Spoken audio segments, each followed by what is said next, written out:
कहानी ग्वालियर से आ रही है 12 सितंबर 2025 की। वहां पर जो स्टेडियम है कैप्टन रूप सिंह स्टेडियम, उसके सामने एक सड़क है। 12 बजे की टाइम हो रहा था दोपहर की।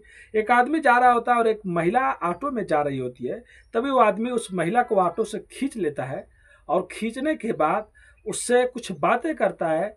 और बातें करने के ही टाइम एक कट्टा यानी कि पिस्टल निकालता है और निकालने के बाद उस महिला पे तान देता है और एक दो नहीं 5 फायरिंग कर देता है।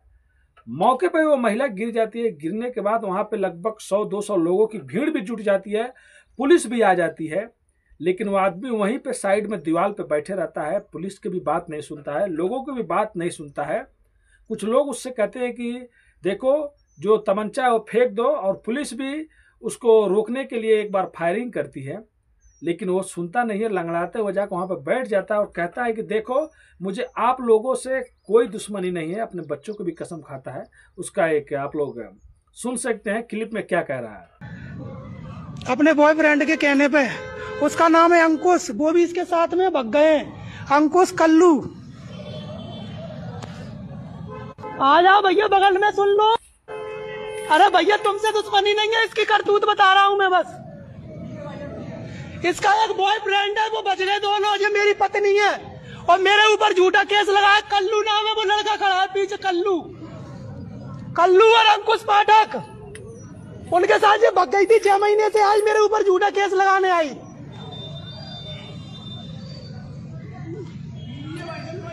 हाँ मेरी बीवी है भाई, झूठा केस लगा दिया। कई लड़कों के साथ रुकी है, ये कई लड़कों के साथ होटल में।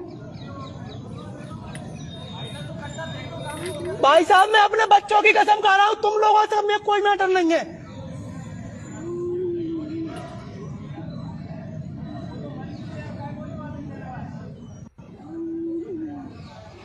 इसके साथ अभी लड़के बच गए, इसके साथ अंकुश पाठक। तो पूरी कहानी में आप लोगों को सुना वो आदमी क्या कह रहा है। तो चलिए इस घटना को पूरी कहानी के माध्यम से बताएंगे आप लोग को और सोचने और समझने की कोशिश करेंगे आखिर इन दोनों में पहले हुआ क्या था, कब ये लोग मिले थे और क्या इन लोग की कहानी रही थी।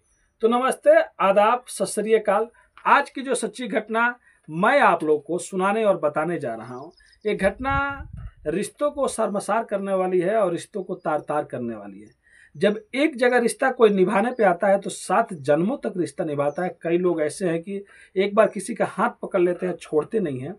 लेकिन यहाँ पे कुछ कहानी में सबसे अलग है। यहाँ पे कभी किसी का हाथ पकड़ा तो कभी किसी का हाथ छोड़ दिया, और इसी सब कहानी में आकर एक दिन ऐसा आता है कि कत्ल भी हो जाता है।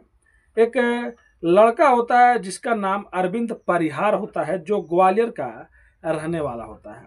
2022 में ही उसे सोशल मीडिया पे एक लड़की मिलती है जो उसके कमेंट पे, उसके पोस्ट पे कमेंट किया करता था, और एक लड़की रहती है जिसका नाम नंदिनी होता है। 2022 में इन लोगों का जान पहचान होता है और जान पहचान होने के बाद ये लोग बात करते हैं। और 2023 में एक दूसरे की हिस्ट्री जाने बगैर, एक दूसरे के बारे में जाने बगैर एक दूसरे से लोग शादी कर लेते हैं। शादी कर लेते हैं तो ये लोग किसी को भी कुछ भी कोई नहीं बताता है। लेकिन जो अरविंद परिहार रहता है पहले से शादीशुदा रहता है और उसकी एक गर्लफ्रेंड भी रहती है और 3 बच्चे भी रहते हैं। और ये जो नंदिनी रहती है पहले भी इसकी शादी हो गई रहती है, लेकिन इन दोनों को कुछ भी मालूम नहीं रहता है। शादी होने के बाद 2023 में कुछ दिन तक अच्छा चलता है, फिर बाद में एक दूसरे की जब सच्चाई सामने आने लगती है, एक दूसरे का पोल खुलने लगता है, फिर इन दोनों में झगड़ा होने लगता है। अब इन दोनों में झगड़ा होता है, एक दूसरे के बारे में लोग जान भी जाते हैं। इसी बीच एक दिन ऐसा आता है 2024 में कि जो नंदिनी होती है वो जाकर पुलिस स्टेशन में एक रिपोर्ट लिखवा देती है कि जो उसका पति है अरविंद परिहार, उसके ऊपर कार चलाने वाला रहता है, उसको मारने वाला रहता है। तो पुलिस वहाँ का अटेम्प्ट टू मर्डर का केस बनाती है और अरविंद परिहार को गिरफ्तार कर लेती है। गिरफ्तार करने के बाद उसे जेल भेज देती है। लेकिन जैसे बाद में अरविंद परिहार के कुछ लोग जानने वाले जब जानते हैं, फिर जाते हैं नंदिनी से कहते हैं देखो केस उठा लो। तब तक 3 महीना हो गया रहता है। इधर जो नंदिनी रहती है वो केस उठा लेती है।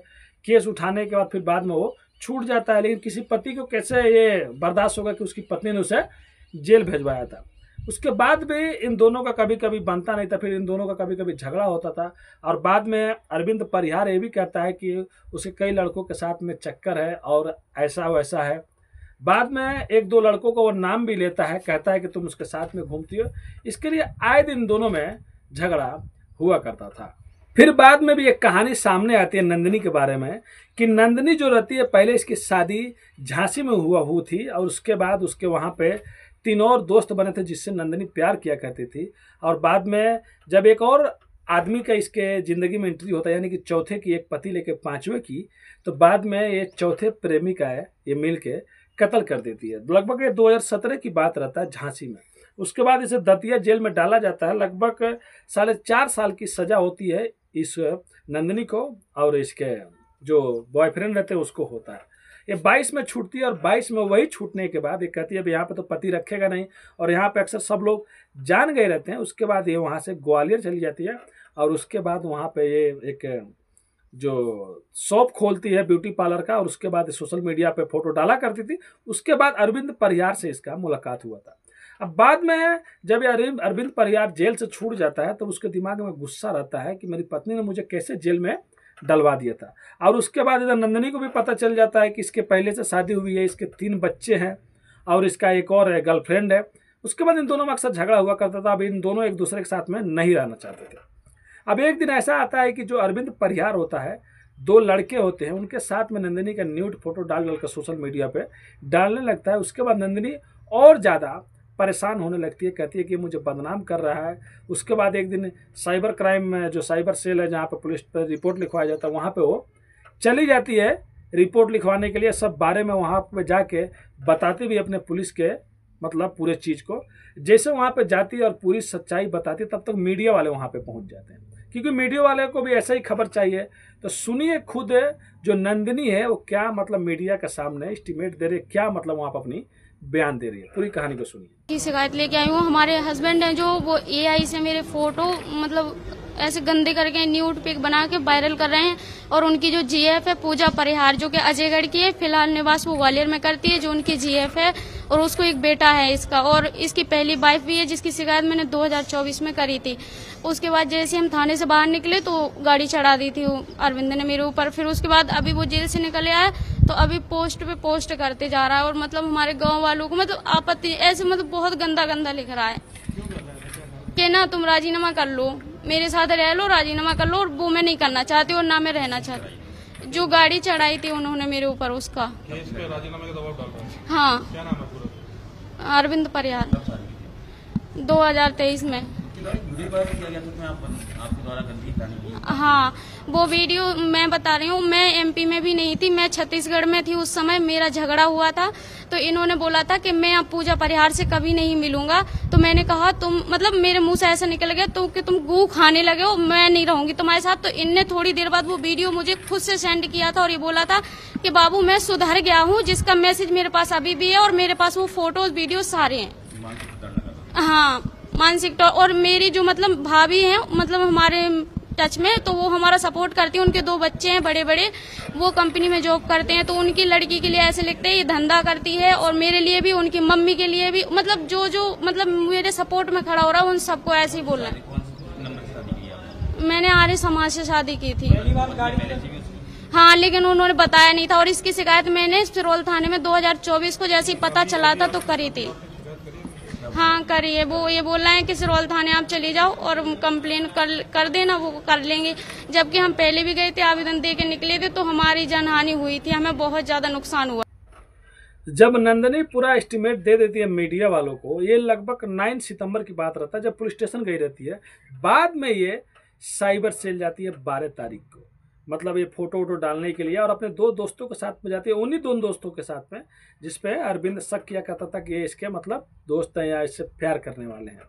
जब ये साइबर सेल जाती है और साइबर सेल जाने के बाद जैसे उधर से निकलती है, ऑटो में बैठती है अपने दोस्तों के साथ, और ये ऑटो कैप्टन रूप सिंह स्टेडियम की तरफ मुड़ जाता है। जैसे उसके सामने जाता है ऑटो, तैसे आता है, और 2 दोस्त भी रहते हैं। नंदिनी साइड में बैठी रहती है और ये जो अरविंद होता है हाथ पकड़ के खींच लेता है, और खींचने के बाद कुछ टाइम बहस करता है और तमंचा निकालता है और गोली मार देता है।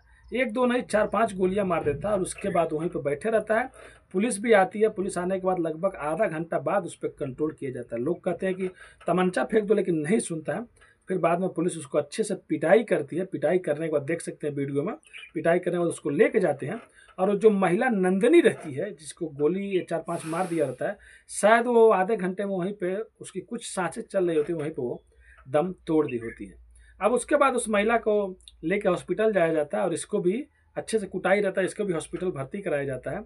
और बाद में जो इसके 2 दोस्त रहते हैं जिन पर शक रहता है अरविंद को, उनसे भी पूछताछ होता है। देखिए वो लोग क्या बयान दे रहे हैं, उनका भी बयान आप लोग सुनिए। हम एसपी ऑफिस साइबर क्राइम में आवेदन देके आ रहे थे क्योंकि अरविंद परिहार है जो झूठी पोस्ट कर रहा था।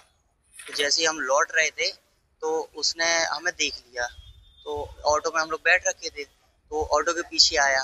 तो ऑटो के पीछे आते आते क्या हुआ, हमने भैया को बोला आप ऑटो मत रोको, आप चलो। तो उन्होंने दूसरी जगह ऑटो मोड़ दी, ये अपना रूप सिंह स्टेडियम के साइड। तो वो एक ऑटो से और पीछे आया, तो ऑटो जब एक साथ में जब आई तो वो हमारी ऑटो में उनको हाथ पकड़ के गिरा लिया। और तो उसके डर की वजह से ऑटो वाले ने, मैं ऑटो में बैठा था तो ऑटो वाला तेजी में निकल गया और सारे लड़के भाग गए थे। तो मैं बच गया, उसने मुझ पर ही फायरिंग करने की कोशिश की थी।